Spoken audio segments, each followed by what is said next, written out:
นี่แนวมาให้มื้อนี้เด้อ โดย เนาะนี่อันนี้หูฟัง โดย ทางนี่ชื่อ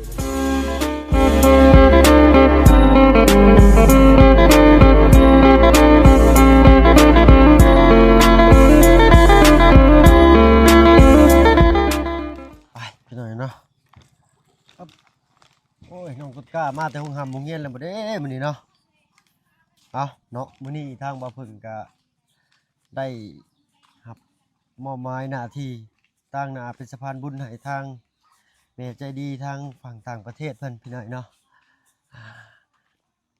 ใส่อยู่เพื่อนอยู่บ่ล่ะชื่อเขาคล้องเข้ามาให้น้องเพิ่นพี่น้อยเนาะช่วยเหลือเบื้องต้นว่าซั่นซะโอ้น้องกล้าอยู่เพื่อนอยู่บ่สบายดีเจ้าโอ้สบายดีทุกแม่เด้อสบายดีเด้อทั้งทุกพ่อเด้อโดยว้าสบายดีผู้ใหญ่ใจดีแล้วก็ FC บัดทุกท่านเนาะนี่ก็เข้ามาหาทางน้องต้นกล้าเพิ่นใส่ นั่งอยู่ทั้งคุณก็ได้ เอานั่งพี่ก็ได้น้องมาเนาะ เพื่อนเนาะฝนตก เนาะ สบายดีได้เด้อ สบายดี ผู้นี้พ่อเจ้าของดินด้วย เนาะเพิ่น เอาเนาะขออนุญาตนิดนึง ขอบคุณทางลุงเวลาพี่หน่อยเนาะเดี๋ยวเอามื้อนี้ก็สิมาเข้าเรื่องเลยกันแล้วกันพี่น้อยเนาะเพื่อบ่เป็นการเสียเวลาทางอ้ายเพิ่นว่าซั่นซะเนาะกันนี่แหละก็สิเข้ามาถามเรื่องกัน โดยก็ นี่แหละนี่ ก่อนอื่นพี่น้องเนาะพอดีทางบ่จันก็ครับสายจากอ้ายเพิ่นนี่แหละเนาะผู้ที่มอบหมายให้ทางเบาเพิ่นเคยล่ะเพิ่นเป็นสะพานบุญให้ในมื้อนี้เนาะเพิ่นว่าโอ้ยว่าซั่นพอขอวิแวงที่แวงทางสิเป็นไปได้บ่ว่าซั่นพี่น้องเอ้ยเนาะนำอ้ายนี่แหละนะบ่สิให้เป็นของเราเนาะเพราะว่าเราดินของเพิ่นน่ะมันอยู่ส่งหมู่เพิ่นแล้วย่านว่าซั่นพี่น้อง ก็ยังบ่ทันได้ว่าสิซื้อเนาะมาถามเบิ่งก่อนนะว่ามันสิเป็นไปได้บ่สิกว้างซำใดสิแบ่งให้นะแล้วก็ราคาซำใดนะอ้ายเนาะอันนี้แม่นเบิดเลยบ่ดินอ้าย บ่พานาของเขาเองหั่น โอ้ ปล่อยกันนี่แต่เทื่อนี้แหละหั่น เออยังชี้จุดบ่ถูกเนาะเพราะว่า แม่นแหละ ปันกันเฮ็ดกินเนาะว่าง่ายเนาะอันหัวอันต้นกงต้นกล้วยนี่กับของมีตู้เพิ่นบ่เออแสดงว่าอ้ายเพิ่นใจดีได้ซะพี่น้องเนาะบ่แม่นที่ตัวเองยังให้หมู่ปลูกเพิ่นก็ได้เนาะไม่ปลูกก็เข้าก็บ่มีแหละบ่อนสิอยู่หั่น แม่ เลย ว่าค่อยบ่แม่นบ้านนี้ค่อยกับบ้านอื่นแหละมาอยู่นี่ โดยว่าก็แบ่งปันเพิ่นเนาะให้เพิ่นอยู่นี่แหละว่าซั่นซะ อยู่ว่าเป็นไงมีเงินมีคำก็ให้เขาหาบ่อนอื่นเขาก็บ่มีบ่อนสิอยู่นะ แม่น แบบนั่นแหละ แม่นทั้งอันหลังนั่นก็แม่นเนาะ แม่นแหละ เพื่อนน้องน้ำเพิ่นก็อยู่ของเราคือกัน แม่น อันนี้ก็เพิ่งพระจักปีเด้อไอ้นี่เนาะเพิ่นมาอยู่น้ำเจ้านี่ ประมาณ 7-8 ปีแหละประมาณซำนี้แห ป ละ ระมาณพุ่นแหละเนาะ เพื่อนค่อยต่างนี่ ตะกี้อยู่นี้เนาะ แม่นแหละหลังเพื่อน เจ้า บรรเฮามาย้ายอยู่ทางอีก โดยแม่นเฮ็ดอ้ายบ่เฮือนสมแปลงกันเฮ็ดสร้างเนี่ย แม่นแหละ โดย เอาคนอื่นก็ยังบ่ทันได้แนะนำ โดย พวกเฮาซำได้นี่พี่น้องเอ้ยเนาะทางจูเฮานี่เป็นทีมงานช่วยเหลือเนาะช่วยเหลือน้องๆเพิ่นนี่แหละเพิ่นก็ทุกข์ยากนี่แหละพี่น้องเอ้ยเนาะอันนี้ท่านเฮาชื่อเบาจันเด้อข่อยชื่อเบาจัน โดยทั้งน้องก็ชื่อว่าบ่าวพึ่งเวลาเจ้าเนาะ ทั้งอ้ายเด้เนาะอันชื่อโอ้ แม่นแหละ โอ้โดย เนาะจักปีเด้ออ้ายเนาะ โอ้ยบ่ได้ชื่อซ้ำได้ ส่วนหลายอยู่พี่บ่ค่อยเจออายุเด้พี่น้องเนาะ บ่ได้ชื่อนั้นบ่ได้เรียนอยู่บ้านเก่าพุ่นอยู่ในพุ่น โดย คนบ่อยู่แถวทางนี่นะ มาเอาลูกกับเมียดอกมาอยู่พี่เนาะ แม่นเลยบ่เขาให้ย้ายอยู่ทางพัฒนาแล้วเขาว่า เจ้าเอาพี่น้องทางบ่จันก็เข้ามาโอ้มาล้มน้ำเบาเพิ่งเพิ่นพี่น้องเพิ่นก็ ขอคำชี้นำแหน่บ่บ่จักของเว้าเราว่าพี่น้องเอ้ย โดย เนาะอันเรื่องชื่อดินยังบ่เคยชื่อเทื่อเราว่ะ โดย ก็สินี่แหละเนาะก็บ่มีหยังหลายเรามีแต่ประมาณนี้เนาะอยากให้อ้ายสิเบิ่งว่าสิแบ่งให้เพิ่นได้ซำใดแล้วก็ราคาเนาะสิขายบ่แม่นว่าขายนะเนาะ ต่างขอให้เพิ่นตู้เพิ่นอยู่ นั่นแหละก็บ่แม่นว่าของอันผู้นั้นนำเนาะเฉพาะของผู้นี้ผู้เดียวเนาะก่อนนะให้เพิ่นซอยเฉพาะอันของน้องเพิ่นก่อนเนาะอืม ให้สิว่าจังไดก็สุดแล้วเนาะคำว่าบ่ขายก็อยากฮู้นะคำว่าขายก็อยากฮู้นะเจ้าโดยผู้ดีพอเพิ่นก็กำลังนั่งอ้ายเพิ่นกำลังนั่งเบิ่งอยู่แหละตอนนี้ก็ได้เนาะ อันจักเว้าเลยบ่ โดยก็อันลองเบิ่งลองเว้ามาเบิ่งเนาะเดี๋ยวเฮาก็สิได้คาบข่าวเข้าไปบอกทางผู้ใจดีเพิ่นอีกเนาะ แม่น เพิ่นก็สิได้ฮู้นํกันอีกนะนี่ก็ยังมาถามถามเบิ่งก่อนสิซื้อพี่น้องเอ้ยเนาะ โดย ยังบ่ได้ว่าสิซื้อดอกเพิ่นคำว่าแพงเพิ่นก็อาจสิเปลี่ยนใจก็มีนะยกนี่ได้แล้วเนาะก็ลองเบิ่ง อันนั้นเรื่องนี้ก็แม่นอยู่อยากให้อยู่ว่า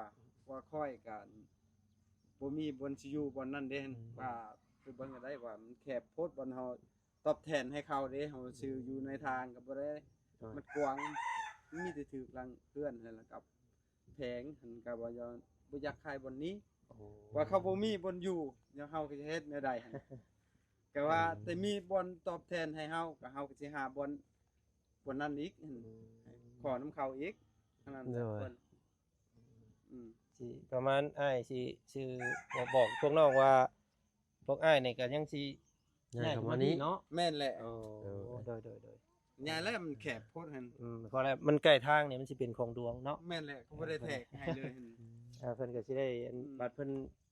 พัฒนาพุ่นละภาคหน้าเพิ่นสิเฮ็ดทางออกไปแล้วเพิ่นก็สิได้เฮานี้เนาะจาก แม่นแหละหั่นนั่นแหละ ได้ซะเนาะคำว่าอ้ายว่าจังซั่นแล้วก็สิได้บอกทางเจ้าของเพิ่นพุ่นแหละ ว่าเรื่องค่าอยู่ว่าได้ต้องตอบแทนหลายๆหั่นแหละหั่นบ่แม่นบ่อยากให้ว่าเฮาก็บ่มีเฮาสิหาบนเฮ็ดนั่นแหละหั่นหาบนซื้ออะไรหั่น อืมเนาะสิเฮ็ด ว่า ได้ แต่ สักการนี่พี่น้องเอ้ย บ่อันคือน้องเข้ามานี่แปลว่าเฮาอยากได้จักพดมเรือนให้น้องให้เพิ่นซื่อๆนะบ่ได้ว่าจะได้เบิดเด้เนาะ แม่นอยู่หั่นก็ค่อยบ่ได้กว้างปานใดดอก แบบเขาสมมุติว่าแบ่งสิบ่ได้เนาะ อืม อ๋อโอเคจ้ะพี่น้องเอ้ยเนาะก็สิประมาณนั้นแหละเนาะ เฮาก็สิย้ายมาพี่แล้วหั่น ก็คำว่าแบบนั้นก็สิทางบ่เพิ่งเพิ่นพุ่นแหละเนาะ โดย แจ้ง ก็ ทาง สิ อ้า ได้ ยเพิ่น แจ้ง เด้อ ทางง่าย เพ เพิ่น ราะว่ามัน คือ ดิน มี อย่างนี้ พี่ แม่น น้องเนาะ แม่นอ้ายเพิ่นก็สิอพยพกันขึ้นมาอ โด ยู่ ย รับลูกกับเต้าลาว แม่น เนาะก็ผู้แลไปล้มน้ำผู้ตู้ผู้แลสบัดนี้ โดย ก็ดินเราอยู่พุ่นก็ไปบุกไปเบิกเอาเนาะ แม่นแหละ คำว่านั่นก็มาทงมาไถเอามันสิได้เพิ่นก็เราก็เนาะมันมีสำนี้เนาะไอ้ แม่ เนาะ นแหละว่าจะปั่นให้เขาแน่หั่น เข้าใจ แม่นแหละเฮาก็ยกย้ายมาพี่เองบ่ได้กว้างอยู่ในทางมีแต่ถูกหลังเพื่อนนั่นแหละหั่น อืม เนาะถ้าว่าทางง่ายเพิ่นสิย้ายขึ้นมามื้อใดดีทางน้องเฮานี่ก็สิได้ย้ายออกแล้วเนาะ แม่นแหละแบบนั้นแหละ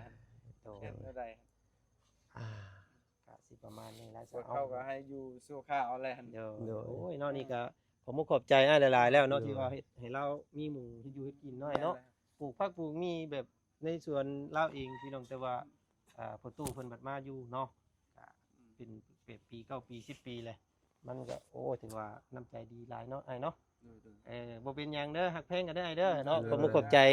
หลาย ขอบคุณนาย ๆ หลายๆ มี จ้ะ ได้ไปแจ้งเพิ่นผู้ตู้เพิ่นเด้อเนาะ โดย ให้ล ข ม อบ เบิ่ คุ ง ณขอบคุณ ขอบ ทาง ใจ ลุง ได้ จันทร์ เด้อ ให้คำ เจ้าพอฮู้ แนะ นะ นำชี้นำตลอดมาพี่หน่อยเนาะ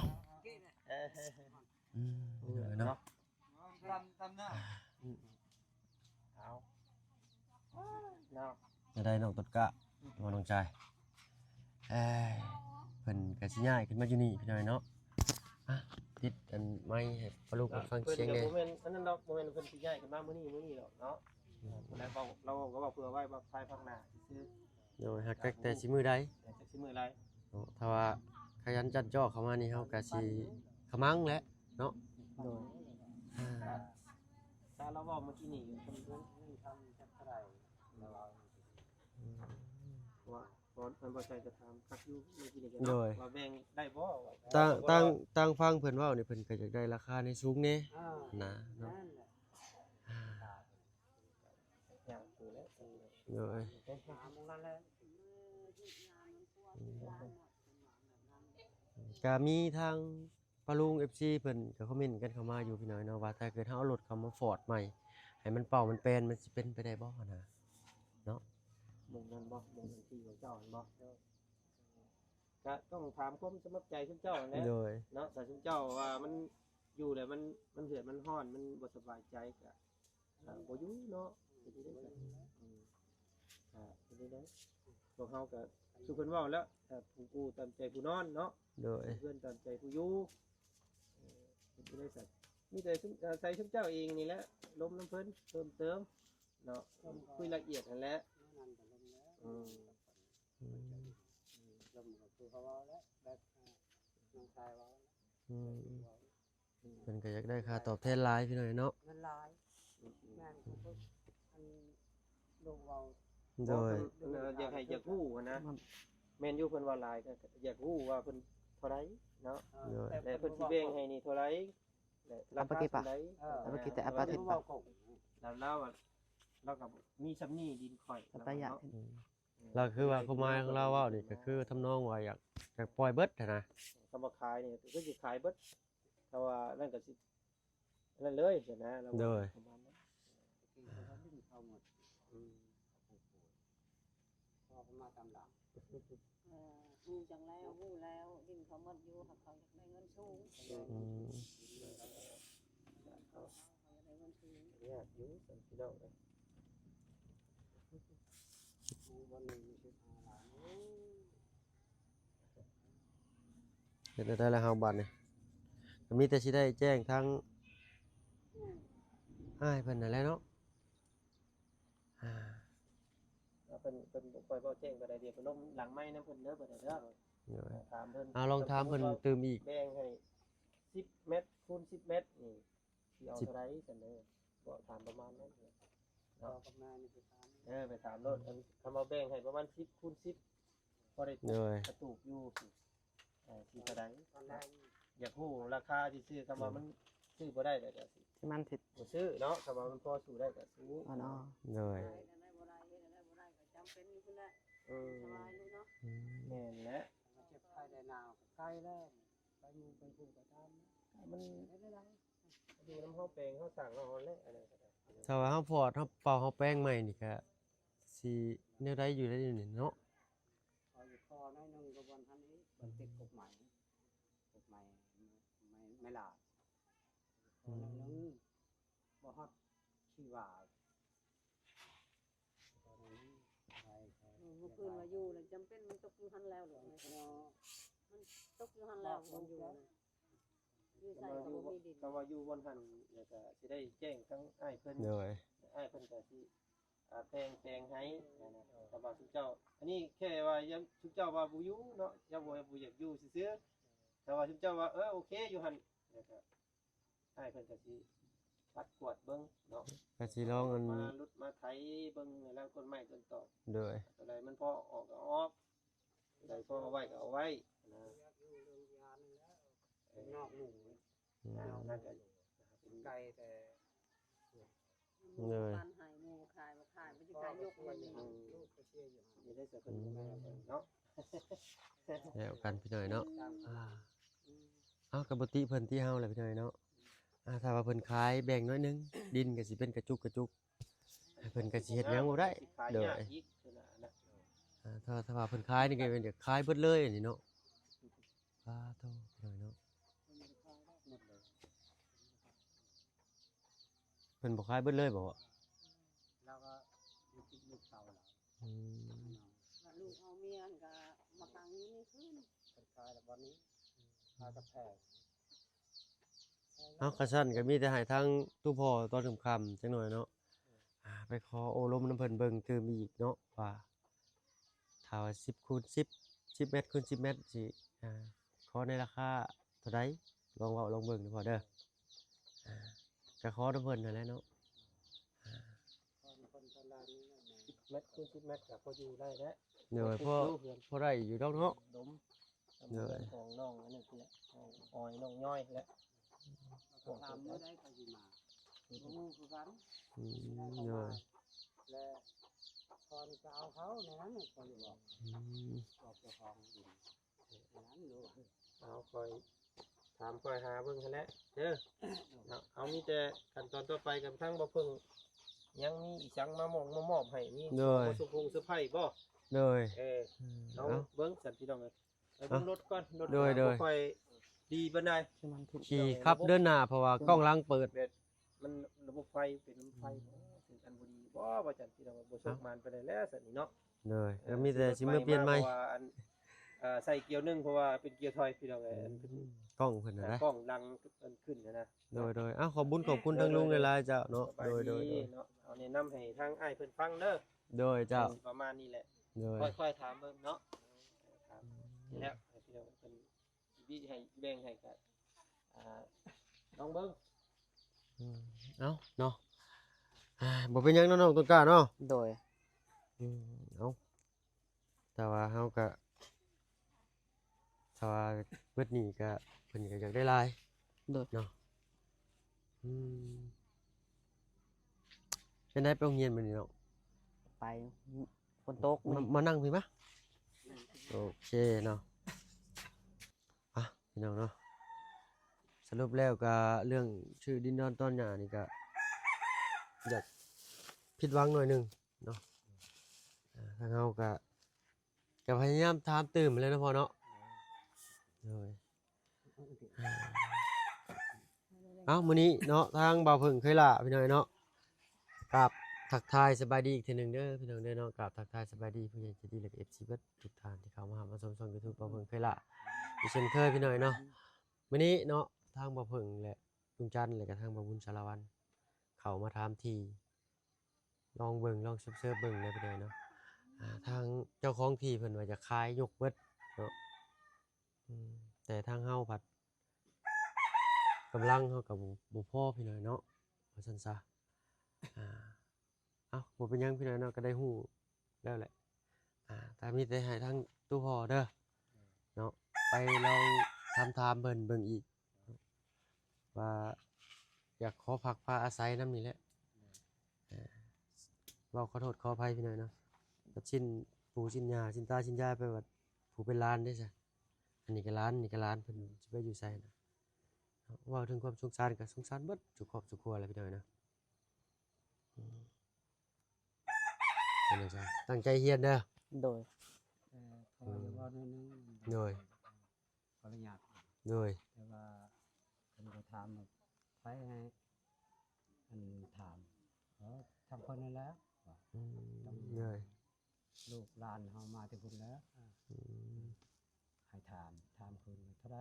จะได้ดิน เพิ่นถามว่าอยากได้เท่าใด เพราะเฮาเว้าน่ะอันพ่อนี่เว้า พอว่า แนะนำต้องแนวลูกเว้าเท่าไรแท้อยากได้พออย่าเว้าในนั้นเห็นเพราะว่าเพิ่นเว้าในนั้นว่ะ โดย พออยู่ตอบสิเขาพออยู่เว้าสิเขาว่าในนั้นนะว่าเท่าไรแท้เจ้าจะขายเพิ่นอยู่ฮู้คนก็เอาก็เอาคนก็เอาก็ บ่แล้วเพิ่นเว้าราคาบ่เท่าใดบัดนี้บ่ อันนั้นน่ะอย่าเว้าราคานะแต่ว่า เขายังบ่ รา บ คา อก ก็ให้ลูกเงินเองเห็น เป็นคนเว้า เด้อ ระยะที่ดินก็เพิ่นก็บ่ได้บอกลองไปถามคือซั่นเด้อซะพอเด้อไปถามเพิ่นว่า10เมตรคูณ10เมตรเนาะ10คูณ10 คนชิบ โดย10คูณ10แบ่งให้ได้บ่เนาะสิแบ่งให้ในราคาเท่าใดถ้าเพิ่นว่าแบ่ง10คูณ10ได้แต่เพิ่นยังบ่ได้เว้าราคาเพิ่นว่า10คูณ10นี่เพิ่นสิแบ่งให้ทางลูกที่เขามาสอบถามเพิ่นเติมอีก เขาจะได้ราคาแพงกับก็บอกคุณลูก เหนื่อย อย่างนั้นหมด เหนื่อยเนาะถึกแพงก็สินี่แหละก็มาสอบถามให้ทางพี่เพิ่นพี่หน่อยเนาะ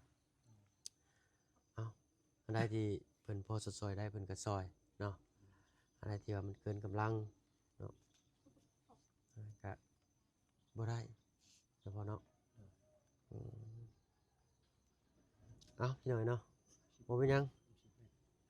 ตั้งใจทำใจเฮียนเด้อน้องเด้อ โดย เนาะมื้อนี้แล้วก็สิพากันเสาไปเบิดพี่หน่อยเนาะทาง อ้ายเนาะมีทั้งพี่ใจดีหรือว่าทางแม่ศรีสุวรรณสุริยาไทยเนาะ โดย อยู่ทางฝั่งต่างประเทศเนาะเป็นได้ให้ทางอ้ายซื้อข้าวของมาให้นี่มีแฟบเด้อน้องเด้อแล้วก็น้ำยาปลาพนุ่มแถวหนึงแป้งเนาะ โดย บางละอันยับเอาก่อนหนิดนึงอันอ้ายสิวางมาเนาะมีระบบแปลงสีฟัน มีก็ดนแล้ว จะโดนเลย โดย หมุนมาเลยบ่จักเนาะเอ้าซื้อมา3 อันก็แบ่งปันกันใช้เด้อ โดย เนาะแล้วก็มียาสีฟัน โดย แล้วก็สบู่1 แพ็คโดยอันนี้เก็บไว้ใส่เด้อแล้วก็ซื้อไข่มาให้1 แพ็ค1 ถาดนะพี่น้อยเนาะมาแกะกันซะให้เจ้าเอาไว้กินเนาะมื้อนี้ก็ต้องขอโทษขออภัยหลายๆพี่น้อยเนาะทางเฮาก็แล่นเข้าหมู่บ้านหนองหัวไปบ้านบ่าวอาเจืองเนาะไปซื้อว่าสิซื้อชิ้นแห้งเนาะหรือว่าชิ้นหลอดนั่นแหละน้อยเนาะทางพี่เพิ่นมีจุดประสงค์ว่าอยากจะได้ตัวนั้นให้เจ้าฝนตกมื้อเช้านี่ โดย เลยบ่ได้แล่นลงเชโปน โดย มื้อนี้มาก็เลยค่ำซะไปอยู่ในบ้านแก่งทองนี้เนาะทางอ้ายเขามาหาเจ้าเทื่อหนึงเลยเจ้ายังบ่ทันมาแต่โรงเรียน โดย ให้ขอโทษหลายๆเด้อ โดย เนาะ โอ้พี่น้อยเนาะทางบ่เพิ่นกันบ่จักเขาสิเว้าคือกันเนาะเอ้ยเอ้ามีแนวมาให้มื้อนี้เด้อ โดย เนาะเปียกน้ำพี่น้อยเนาะกล่องซื่อๆพี่น้อยเนาะเพราะว่าตากฝนเอาไว้ไปกินโรงเรียนเด้อแก้วน้ำ โดย เนาะเนาะเป็นแก้วเก็บความเย็นได้เก็บความร้อนก็ได้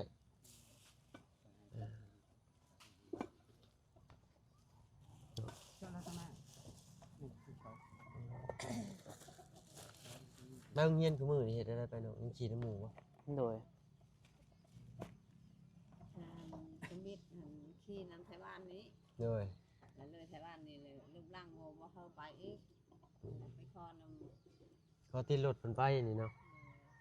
ทางน้องเสียค่าน้ำมูกน้ำมันให้เพิ่นได้เนาะ มันแบบว่าเสีย คนเจ้าเยอะ มือละอาทิตย์ละแสน อาทิตย์ละ100,000กีบเนาะกับเท่าไหร่ก็100 กว่าบาท160 170 บาทต่ออาทิตย์หนึงเพิ่นพาไปยามใดก็ไปเพิ่นพามายามใดก็มาบ่เนาะ โดย เนาะ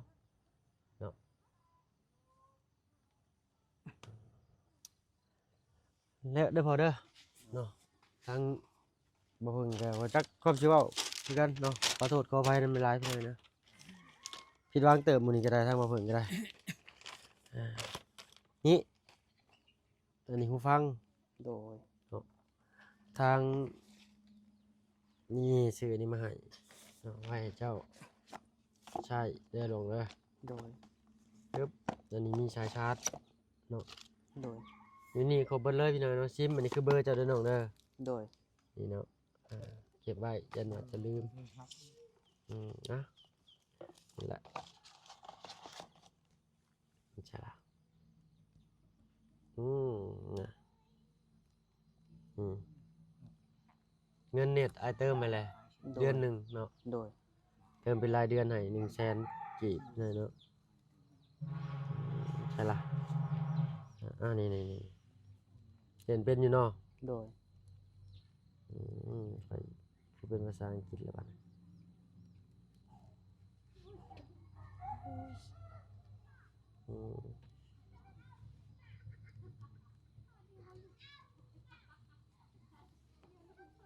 สัญญาณเน็ตล่มไปหน่อยนะมื้อนี้ลืม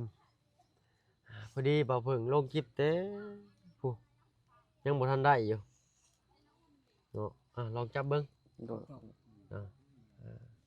สัญญาณล่มพี่หน่อยเนาะเดี๋ยวมืออื่นกันแล้วกันทางบ่าวเพิ่งสิเข้ามาเฮ็ดให้น้องเพิ่นโอ้ยเนาะขอโทษขออภัยทางพี่เพิ่นหลายๆเด้อเนาะบ่าวเพิ่งเฮ็ดบ่สำเร็จเนาะถ้าบ่าวเพิ่งก็ผิดหวังหลายคือกันพี่หน่อยเนาะคือว่าแหละกะที่ดินเพิ่น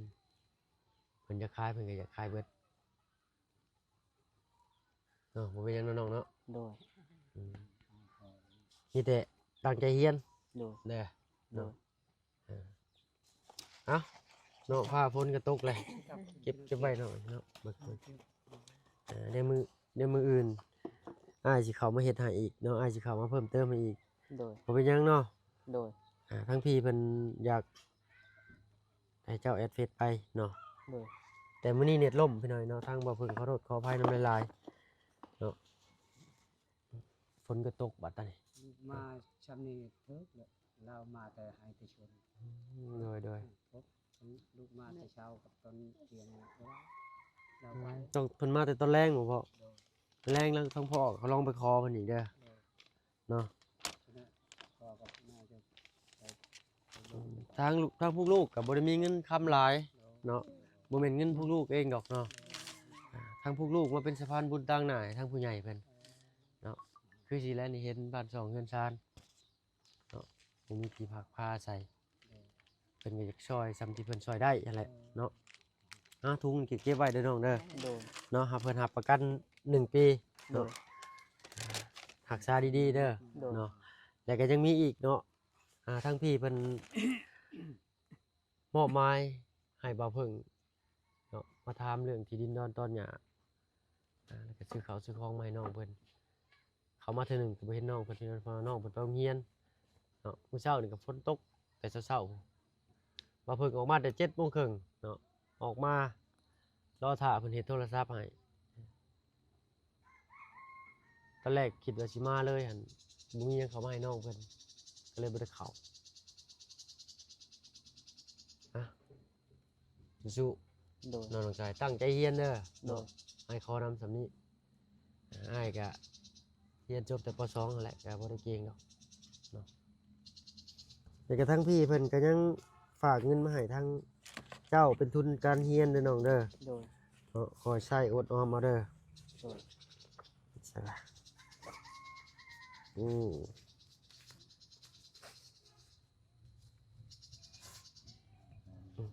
เข้าไปที่ไหนเนาะ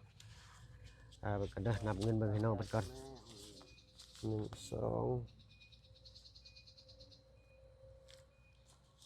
คนก็เป็นน้องเบาแล้ว 3 5 6 7 8 เราเป็นลอยไปกันเขาเลย 10 เขาหมอผู้ดีเขา เนาะนี่ใช่ละ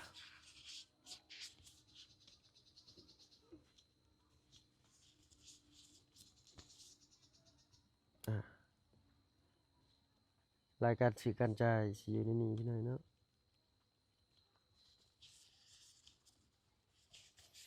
สมมุติกระเปียกครับ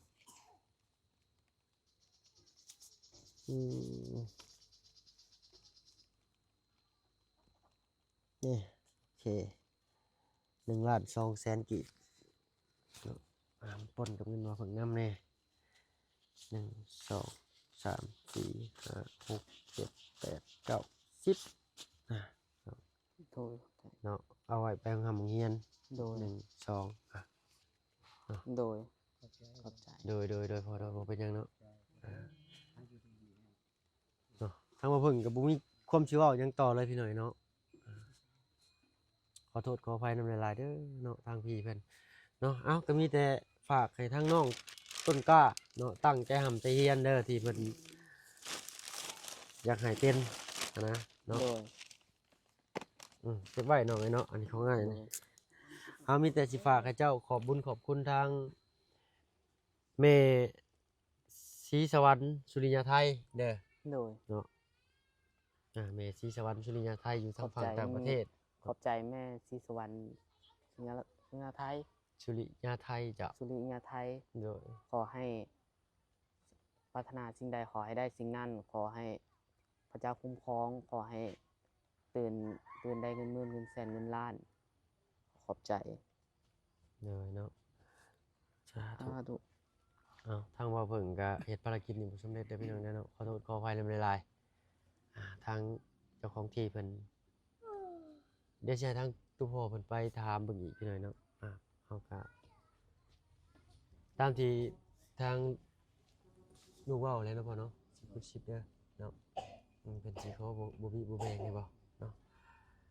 เอาอ้ายก็มีแต่สิกลับก่อนเด้อน้องเด้อ โดย เนาะเอาทางบ่าวเพิ่งก็บ่มีหยังต่อบุญแทนคุณทางพี่ทางแม่ศรีสุวรรณสุริยะไทยเนาะก็มีแต่คำขอบบุญขอบคุณคำอวยพรโดยใจให้แม่จงเจริญไปมื้อหน้าความเจ็บอย่าสุดได้ความไข้อย่าสุมีให้บ่ให้พลาดม่านบ่ให้เบียดเด้อเนาะปรารถนาสิ่งใดขอให้ได้สิ่งนั้นสมดังมโนนึกเนาะที่สำคัญก็ให้สุขภาพร่างกายแข็งแรงตลอดปีตลอดไปเนาะแล้วก็อยู่เป็นห่มโพห่มใจให้ลูกให้หลานคนทุกข์คนยากตลอดไปนานๆนานๆเนาะสาธุสาธุเนาะอ้าวเนาะเมื่อก่อนเนาะน้องเด้อ โดย เนาะไอ้ก็เสียใจนำเจ้าหลาย โดย ๆไอ้ทั้งพอตู้จะไปถามอีก โดย